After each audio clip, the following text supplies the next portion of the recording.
I want to talk about a really interesting and important journey that happens in any relationship. And it's the relationship out of the lizard brain into the human brain, and if successful, into the spiritual brain. And what I mean is that because of our inability and our lack of skill and consciousness at thinking, and because of our indirect culture when it comes to creating and assessing safety, what we do as a species is we have shortcuts that we've developed that determine, is this person good or bad, safe or not safe?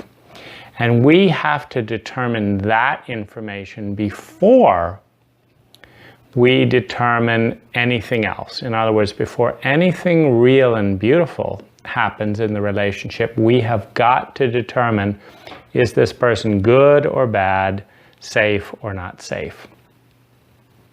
However, it is not popular, it is not acculturated to do this directly. We don't sit down and say, let's do a safety check-in. I want to check in and see how safe you are and why, and are you good or are you bad and why. So we do the opposite. We say, hey, how you doing? So great to meet you, da da da. But then while we're doing all that, we're quickly noting whatever we think is our code. So for example, if we're scared of poverty, let's say we are a woman and we're not skilled at providing for ourselves, and we're scared of not having someone there to provide for us or to champion, something like that. And I get that this is generational and stereotypical, but I've just run into that in my generation and the next generation a little bit more than normal. So the question you have on your mind is, am I safe? Like, will I provide you if you lose your job, or if you can't get a job, or if you have an accident, or if you need health insurance or whatever? Are you safe? So what's your cues for that? Do you look at the car? Do you look at the shoes? Do you look at the appearance? Do you look at the job? Or the resume, or what is it? Or the university? So what's the cue around that? So that's one form of safety. Another is,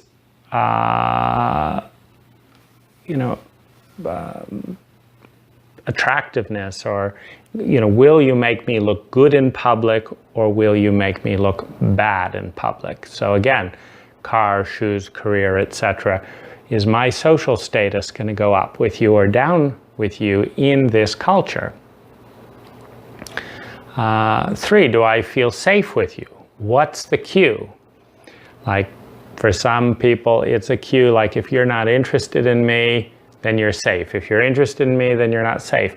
So we have these little codes, and it's quite important to know what they are and to consider them. Because I've found it very amusing as a man who, in the ins and outs of 70 lovers, have never lied to a woman, never hurt a woman, been violent, never cheated on a woman, and is more interested in it being a mutual good fit or not than I am in, being close or not, and is way more interested in quality of relationship than being sexual. I have found it very kind of interesting to watch a whole variety of women, sometimes candidly, but often not, in different ways, reject me on different grounds.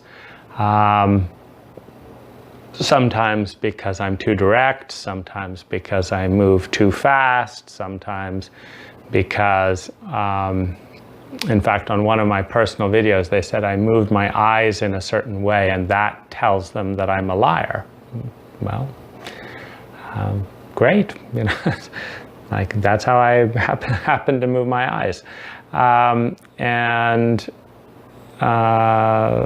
You know, so there's different stuff, and I don't pass many of the normal filters. Like, yeah, I mean, there's just a lot of areas that I'm not the majority, and I'm okay with that. I think that's a compliment in many ways, but for many people, normal and majority is a safety net.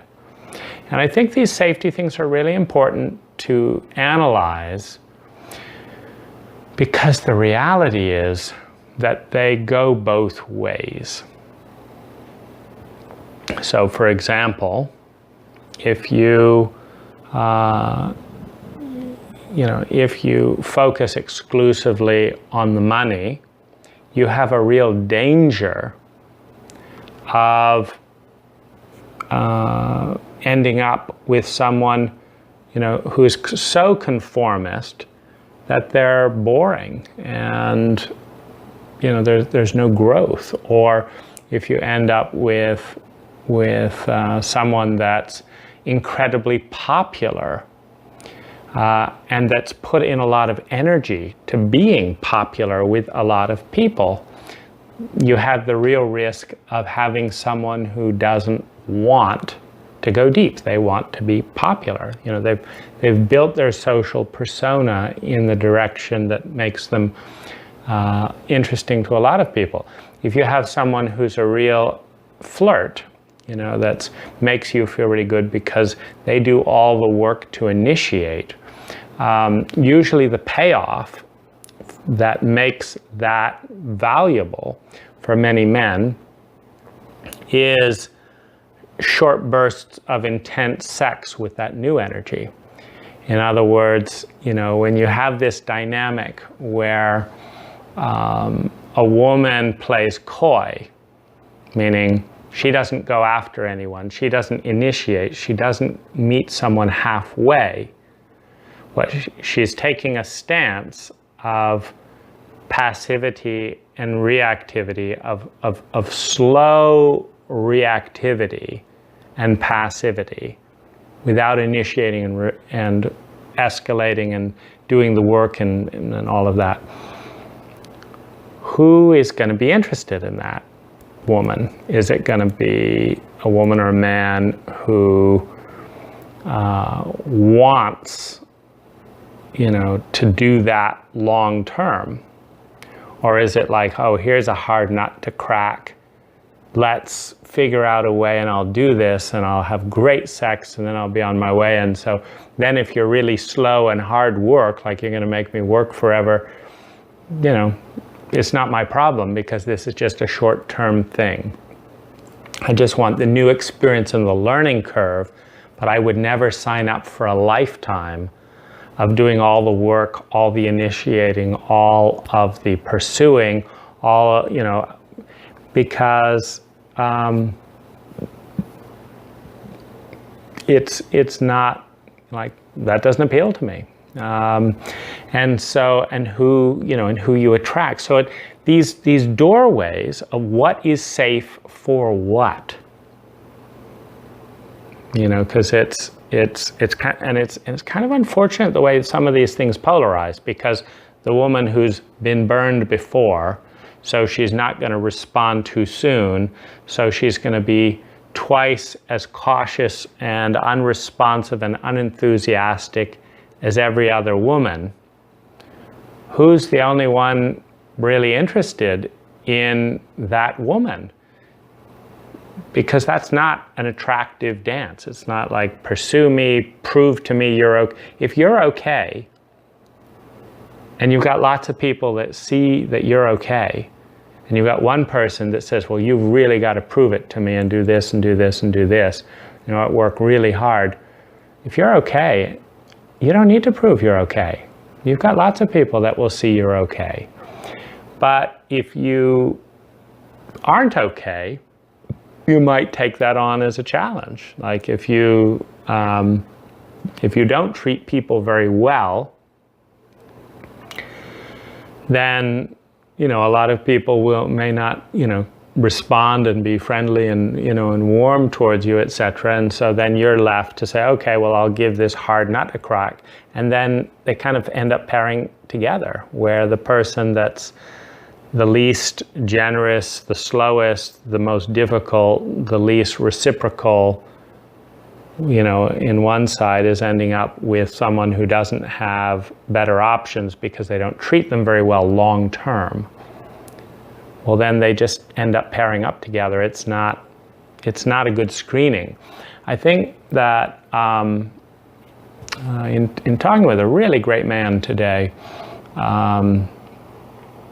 what we were exploring is this terrain of how do you get consciously from this safety mechanism to a state of high flow.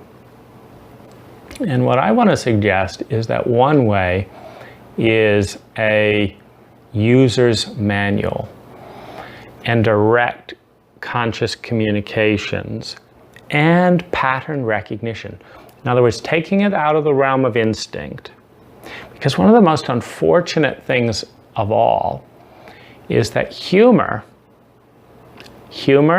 and sarcasm and flirtatiousness and being a little, is often, and being sociable, being warm to everyone, is often one of the filters that many of us use to determine that this person is okay. In other words, we just look around, we see them being warm with 3 or 4 people, we want that warmth, they're funny, etc., and so that's it. But this is not innately safe, meaning what you want to look at is the ecology and the pattern of relating, and we want to look at the hierarchy of values. And you want to look at a number of things to see, and you want to know what it really is that you want to be safe about. Do you want to be safe that no one's going to leave you? Or do you want to be safe that someone will definitely graciously leave you if you're not growing in the relationship? Do you want to be safe that no one's going to be angry? Or do you want to be safe that no one's going to lie to you and be smooth and suave and, it's all cool, but it's cool because whenever they see the truth is getting a little bit hot and there's some tension there, they just create a lie so that tension dissipates and just move on. So where's the safety? Because we all have different survival strategies, how we're going to survive. And the first part of the brain in relationship is the survival brain. Am I safe with this person? Am I safe with you? And the question is, safe for what? In what way? And how accurate a testing, is that? Because do I feel comfortable with you? Well, generally, like the more humor, the more comfort. But does comfort translate into safety? Safety about what? Safety that will be monogamous, safety that will have a good time, safety that you'll be there for me when I'm sick. These things have to be looked at kind of closely and directly. And I want to talk about some ways to jumpstart a relationship through this brain to a point of real safety. And there's a couple of key conversations. One is what makes you feel loved in detail, and 1 to 10, how much? 10, 20, 30 items each, clear, understood. What hurts you? 10, 20, 30 items, 1 to 10, how much does it hurt you, and what's hurtful about it? 3, see, and I want to tell you a little bit about my safety, because I do not feel safe in this amorphous majority instinctive pattern, the way people relate. I look at the statistics of how most people do relationship, and it doesn't feel safe. Well, what do I mean by that? It means that I don't feel safe that I'll know the full and total truth if I do relationships in the normal way with an average person. I don't feel safe that they will put the relationship first and grow a life around it, around what's best for us as a new entity, as opposed to sacrificing and selling us off to fuel other areas of their life. In other words, lean on the relationship to increase their career, as opposed to leaning on their career to increase the relationship. And for me, as someone that wants and that values relationship more than career, I don't feel safe with someone who puts their career before the relationship. Nor do I want to do that myself. I don't feel safe that someone can be caring enough to understand the nuances of my sensitivity and respond and learn, so that they don't push some really painful buttons that are part of my PTSD. I don't trust that many people will have a sense of balance, and that I won't end up feeling like I'm giving 3 times more than I'm receiving, and they're great with that. And and that feels about right to them. So I don't feel safe in these areas. And so, and I also don't feel safe that when there's an opportunity to do something exceptional with a partner, I don't feel safe that she's going to do it if it's not normal. I've had a lot of interactions where there's this junction in the road where we could do something really exceptional as a couple, but it's not normal. Or we could do what's normal even though it's not a lot of fun. And I don't trust that the typical person is going to put joy and well-being over normalcy in those situations, or even going to want to think about and really analyze what the choice is. They're just going to instinctively push towards normalcy. And I don't trust that a lot of people aren't going to say, like I've had a number of women say, oh, you're amazing, you're loving, I know you'll never hurt me, and da-da-da-da-da. And I say, wait a minute. Tell me what hurt looks like to you. They're like, oh, no, I don't need to go into that. That's in the past. But, you're a great guy. You're never going to hurt me. And I say, no. I don't trust. I don't trust when you say that you're doing either of us any favor. So when I have these conversations, what hurts you, it gives me the chance to say, I'm glad you brought that up, because I had a girlfriend before who really didn't like. She said that I do that more than many of the boyfriends she's had. So you've just told me that's a 9 pain out. You've just said on your list of things that could hurt you, that if I interrupt you, that if I am impatient in these moments or whatever. And I've gotten feedback that I do that. Now, I'm not saying it's good. I'm not saying it's bad. I'm just saying I've gotten feedback that other people don't like this. So you should know this. And we should talk about it. Because here's why I tend to do that. Here's when I tend to do that. And I don't want to hurt you a 9 out of 10. So maybe I'm not the guy, or maybe we need to have a plan.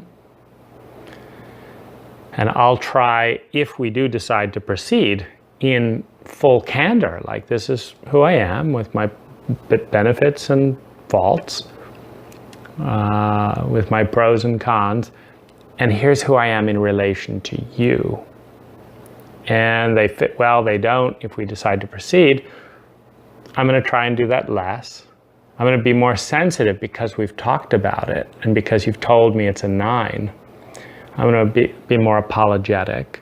We're going to have to do more repair for the relationship to be sustainable, because a relationship that takes a 9 hit out of 10, you know, once a week or something, you need to do lots of repair to get it back to where it's solvent again. And the question is, are we able, are we willing, do we have the skill, do we have the time? Because let's say we get together for 3 or 4 hours a week on a Friday. And about once during that Friday, I do something that touches that 9 for you. There's just not enough time to repair that. And so it's just not going to work. So I don't feel safe with all these unknowns.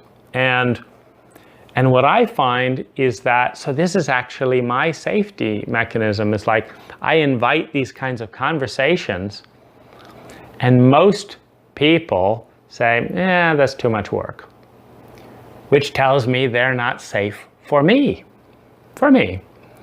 because it takes work to resolve those concerns. I'm not frightened, of a woman not having a great body. I'm not frightened of, a woman who doesn't have a great education and standard schooling. I'm not frightened by her politics and this and that. But I'm scared as hell if she wants to jump into bed or jump into a relationship and pretend and obfuscate so that we can't see each other clearly. That's not a safe person for me.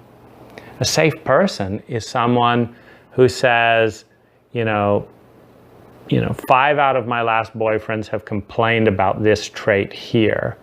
How's that going to work for you? Yeah, it's not. Thank you so much for telling me. Do we have any options? Like, do you want to do some joint therapy or do this or that? Or, no, I can live with that. Like, for example, I can live with a lot of issues if they're acknowledged. But I can't, see, here's the thing I absolutely can't live with. I can't live with a woman who does something annoying, that's, whatever it is, whether it's borrowing money without asking or interrupting repeatedly, etc., who does something annoying, who denies that she does it. So first she's having the impact, then she's denying it, which means I have to work harder to prove something because she's denying it. Then continues to deny it. It hurts my feelings, and then won't listen to my, that she's doing it hurts my feelings. And now she won't listen to my feelings, because to validate and acknowledge my hurt would be to admit that she did something hurtful, and she's got to deny that. I can't deal with that. But what I can deal with is someone who hurts me, who tells me, yeah, I do that sometimes. I'm sorry. Thanks for telling me. And I'll work on that. Ah, and you just hurt me again. Yeah, thank you. I see that. I missed it. I'm sorry that I missed it, and I'll keep working on it. I can deal with that on a lot of issues. And I can deal with someone that says, you know, I don't have as much money as you have. I'm sorry I didn't prepare for you and didn't, you know, do what I could to make more money. That's not that interesting to me. I'm sorry that leaves you paying for most anything luxurious that we want to do together. I appreciate it. I'm either going to work towards creating more abundance so that we can share that a little bit more equally, or I want to honor you for that, and I want to thank you in a certain way, and I want to balance it out, you know, so I'm going to give you an extra massage or something and really thank you for what you're doing. I can deal with that. I can't deal with, you know, I've spent my whole life not thinking at all that there might be a great man that enjoys gifts, that that doesn't want to take care of someone or be taken care of, but that wants to co-create. So I didn't imagine you. I didn't think about you. I didn't prepare for you. I didn't work hard and save money for you. I did all that the way I wanted to. So I have nothing, and you're supposed to pay for me. And if you don't feel great about that, you're being nitpicky, and that's just the way it's going to be. And oh, by the way, could you help me with this and this and this, and could you deal with these issues and all this? Like, no, I'm not going to do that. That doesn't feel respectful to either one. It doesn't feel safe. I don't feel seen. So what I want to get at is, like, how do we, this all began like with this challenge, like, because my friend and I were talking about the way the normal people do it is they take a month or 2 months. And he said, you know, women, he's a great guy. And he said, women, you know, come back to him a month later and they say, when I first met you, I thought you were a jerk like all these guys and da, da, da, da, da. And they just kind of slowly evolve, and maybe 1 or 2 months later, they lift out of the lizard brain into the human brain, and he's a human being now, not this person who's trying to get in their pants or something like that. And so I think, you know, my experience with a conscious, mature, perceptive, and present partner is that we've been able to reach that state in a matter of 10 hours. But it's 10 specific hours. It's an hour talking about pain. It's an hour talking about love, and it's an hour talking about trigger points. It's an hour talking about what makes a really good friend and what makes a bad friend. It's an hour talking about what we find rude and annoying and unacceptable, and what's okay, and where we fit in that terrain. It's an hour talking about the agreements we'd like to have in our culture. Like, in our culture, do we respond to email within 12 to 24 hours, or whenever we feel like it sometime in the next week? What's our culture? What's our expectation? It's an hour in which we talk about our past relationships and what went wrong, and what we'd like different in our new relationships. It's an hour where we talk about the way we like to be touched sensually and sexually, and our sexual and safe sex agreements. It's an hour in which we talk about our goals and the areas that we want to grow, and some of our patterns that kind of we feel like they've just been hanging on for a while. It's an hour in which we talk about what brings out the best in us and what brings out the worst in us, with the humility that we're who we are, we exist in an ecosystem. And it's a reality that if you do this, this, and this, you're going to see Dane at his worst. So if you know you're going to do that, let's just not engage. I mean, if you know that that's who you are, that you do this, this, and this on a regular basis, I'm going to feel shitty giving you my worst. I want to give you my best. So we either need to find, this overlap where we can both be the audience and the partner and the dance partner that evokes the best, or we need to not engage. And finally, I want to know how you want to end on a good note. In other words, a month from now, a year from now, a decade from now, 3 decades from now, sometime before death, which is when most relationships end, you may decide that you're not as happy as you believe you'd be on your own or with someone else. And I haven't lied to you. I haven't cheated on you. But you're ready to end. How do you want to end with me? And how do you want me to end with you? Now, this is a great question, because romanticists that are too scared to look at that feeling are going to be terrible ending partners. It's like, oh, it's so scary, I can't even think about it. Well, that's my cue. It's like, well, should we really get into a relationship that has a 90% chance of ending if you're too terrified to now, even before we know each other that well, even think about it? Or if you've had lots of bad endings, but you haven't thought about what a good ending is and you don't want to talk about it. Well, that's not safe for me, because I want a great ending. I want to honor you. I want to appreciate you. I want to be respectful to you. I don't want to hurt you. And I know, even though I don't want to, even though I'm adoring you right now, even though I want this to go on forever, I know that statistically, most endings that are not set up consciously feel bad to one or both people. One, so I don't want to be that statistic. And two, I know that there's a 90 to 98% chance that this is going to end before one of us dies, which means that you or me is going to say, I think I'd like to end. And that conversation and that ritual is going to be beautiful and healing, or it's going to be terrible. And I want it to be beautiful.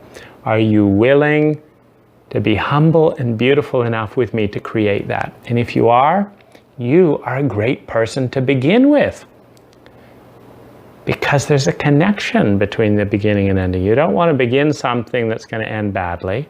Begin with a beautiful landing pad, a trampoline, not a concrete floor, so you can bounce and go forward.